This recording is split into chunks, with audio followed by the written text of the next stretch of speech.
नमस्कार, मैं हूं रवि साहू। आप देख रहे हैं सुदर्शन टुडे। इस वक्त गोविंदपुरा विधानसभा में घूम रहे हैं और यहां पर हमारे साथ कांग्रेस के प्रत्याशी रविंद्र साहू झूमरवाला मौजूद हैं। सर, किस तरीके से लोगों के बीच जा रहे हैं, किन मुद्दों को लेकर जनता से बात कर रहे हैं? आज हमारा 11वां दिन है जनसंपर्क का। हमने पैदल जनसंपर्क का संकल्प लिया और हम घर घर पैदल जनसंपर्क कर लोगों को आह्वान कर रहे हैं कि इस बार विकास का मुद्दा, बेरोजगारी मुद्दा, परिवारवाद मुद्दा, सरकारी अस्पताल स्कूलों का बहुत बड़ा एक मुद्दा है।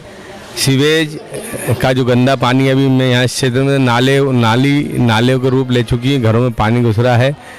ऐसे 5-7 विभिन्न मुद्दे, नर्मदा जी का जल जो घर घर नहीं पहुँचा, उसको लेके हम लोग जनता के बीच लड़ाई लड़ रहे हैं। कई सालों से लगातार एक ही परिवार का व्यक्ति जो है यहाँ से क्षेत्र से चुनकर आ रहा है। अभी उनकी बहू है, उनके पहले उनके ससुर साहब हुआ करते थे। क्या कहना है उनके लिए? भाजपा एक और परिवारवाद की बात करती है और गोविंदपुरा में उन्हें परिवारवाद याद नहीं आता है। तो मेरा आपके माध्यम से कहना है कि इनका दो मुखी चेहरा अब जनता के सामने उजागर हो चुका है। ये बोलते कुछ है, करते कुछ है। परिवारवाद को लेकर दूसरी जगह बयान देते हैं। भास्कर में भी छपा था कल कि परिवारवाद का विरोध भाजपा बहुत तेज कर रही है और 50 साल से एक ही परिवार और एक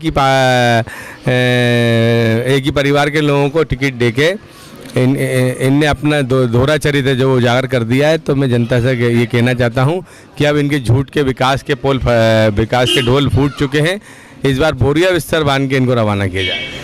कैसा रिस्पांस मिल रहा है पब्लिक के बीच जब आप जा रहे हैं? तो किन किन समस्याओं से पब्लिक रूबरू आपको करा रही है कि कौन कौन सी समस्याएं क्षेत्र की? मूलभूत समस्या जो बहुत आसान है पूरा करने में, सड़क, नाली, सीवेज और जल, ये तो जनता का मतलब अधिकार है ना। सड़क क्योंकि इतना सारा टैक्स देते हैं, पानी चाहिए ही चाहिए, बिजली चाहिए। सीवेज एक्चुअल में निकासी कहीं है नहीं, क्योंकि अवैध कॉलोनियाँ पहले बनवा दी, अब उनको भेद नहीं कर रहे हैं। तो जो निकासी की बहुत बड़ी, सीवेज के लिए बड़ा नेटवर्क चाहिए और बजट भी बड़ा चाहिए। तो ये एक्चुअल में 20 साल के बाद भी इसको पूरा नहीं करा। 50 साल से तो खुद भी है। तो जनता बहुत ज़्यादा आक्रोशित है और जनता ने इस बार बदलाव का मन बना लिया है। लाडली बहना योजना कितना इम्पैक्ट डालेगी? क्योंकि कहीं ना कहीं कांग्रेस सरकार ने भी पहले से ही घोषणा कर दी थी कि 1500 वो भी देंगे महिलाओं को। तो क्या फाइट है? देखिए, पिछले 18 साल से आदरणीय मुख्यमंत्री जी को अपनी लाडली बहनों की याद नहीं आई। जब उन्हें लगा कि हम चुनाव हार रहे हैं तो उनने लाडली बहन योजना चालू की। आदरणीय कमलनाथ जी जो मुख्यमंत्री 3 तारीख को हो जाएंगे, उन्होंने तो 5 साल के लिए अपने नारी सम्मान का जो फॉर्म भरवाए हम लोगों ने, 5 साल रेगुलर खाते में जाएंगे, 2 महीने के लिए नहीं करा है। तो इसलिए कांग्रेस जो कहती है वो करती है। ये सिर्फ दिखावे के लिए काम करते हैं, ज़मीन पे कुछ नहीं है इनका। उसमें तो कई महिलाएं अभी भी छूट गई हैं। किसी को उम्र के बंधन में बांध दिया, किसी को अलग अलग बंधनों में बांध दिया। यहाँ पर आपके यहाँ कोई बंधन है कि सभी महिलाओं को देंगे? हमारे यहाँ किसी भी प्रकार से किसी कोई बंधन ही नहीं है। चाहे वो नारी सम्मान हो, चाहे इस देश में जीने का सम्मान हो, इस देश में रहने का कोई बंधन नहीं। ये देश सबका है।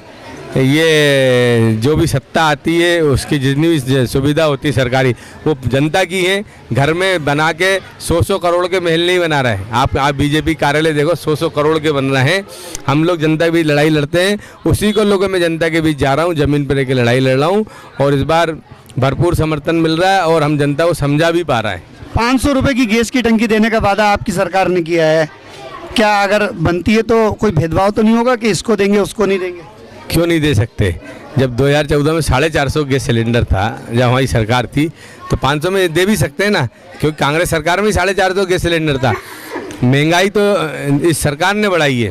महंगाई भी बहुत महत्वपूर्ण मुद्दा है। खाने का तेल, रसोई गैस, आपका पेट्रोल, डीजल, हाहाकार मचा हुआ है महंगाई से। तो इसलिए हमारी पार्टी ने जो वचन दिया 500 रुपये हर महिला के घर सिलेंडर आएगा, तो आएगा। क्या अपील करना चाहते हैं क्षेत्र की जनता से? मैं देवतुल्य जनता को हाथ जोड़ के ये अपील करता हूँ कि आने वाली 17 नवंबर को हाथ के पंजे पे मोहर लगाकर मुझे और मेरी पार्टी को भेजना है।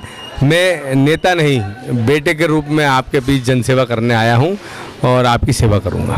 चलिए, बहुत बहुत धन्यवाद हमसे बात करने के लिए। तो देखें आप, यहाँ पर रविंद्र साहू जो कि कांग्रेस के प्रत्याशी हैं, चुनाव प्रचार कर रहे हैं और इस बार वो बदलाव चाहते हैं गोविंदपुरा विधानसभा में। खैर, ये तो 17 नवंबर को क्षेत्र की जनता तय करेगी कि कौन चुनाव जीतेगा और कौन यहां से जीत का सेहरा पहनेगा। कैमरामैन मोनू के साथ रवि साहू, गोविंदपुरा, भोपाल।